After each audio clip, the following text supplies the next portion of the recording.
სახელმწიფო უსაფრთხოება და პირადი ცხოვრების ხელშეუხებლობა შეძლებს თუ არა კანონი ბალანსის დაცვას. მოსმენების შესახებ კანონპროექტი პარლამენტმა დღეს პირველი მოსმენით მიიღო. ინიციატივას ნაციონალურმა მოძრაობამაც მისსახმა. არასამთავრობო სექტორსა და ხელისუფლებას შორის ისევ შეუთანხმებლობაა ერთ-ერთ მთავარ დეტალზე. სერვერებზე წვდომას ექსკლუზიურად ინარჩუნებს სახელმწიფო.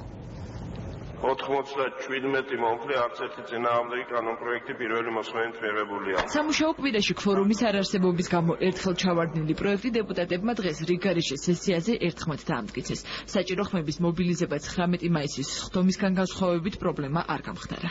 უზრუნველყოფს სწორედ ბალანსს ერთის მხრივ პირადი ცხოვრების ხელშეუხებლობის უფლებას შორის და მეორეს მხრივ საზოგადოებრივი უსაფრთხოებისა და სახელმწიფო უშიშროების საჯარო ინტერესს შორის.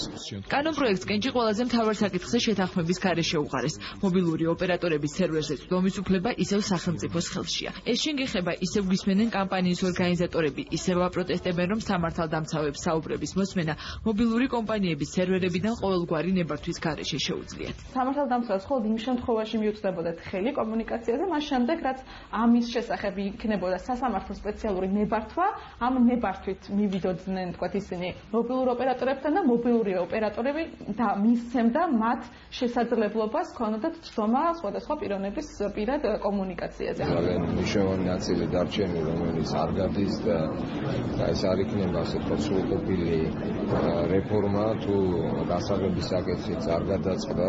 არასამთავრობო ორგანიზაციების შენიშვნებს იზიარებენ საპარლამენტო უმცირესობაშიც იმის მიუხედავად, რომ ნაციონალურმა მოძრაობამ კანონპროექტს მხარი დაუჭირა. შინაგან საქმეთა სამინისტრო ამას აკეთებს ყოველგვარი ნებართვების გარეშე შეუზღუდავად და პირდაპირ დაერთებულია იმ ქსელზე, საიდანაც სატელეფონო საუბრების მოსმენა შეიძლება. საუბარია კონკრეტულ სატელეფონო კომპანიებზე, რომელთა მიმართაც კომპანიაზე არ არსებობს იმ ხარისხის ნდობა, რომ მას გაუხსნა მთლიანად ეს ბაზა. ამიტომ არის ეს პრობლემა ბუნებრივად შექმნილი, სამწუხარო რეალობით შექმნილი და მე მოგს რომ ვიპოვით გამოსავალს.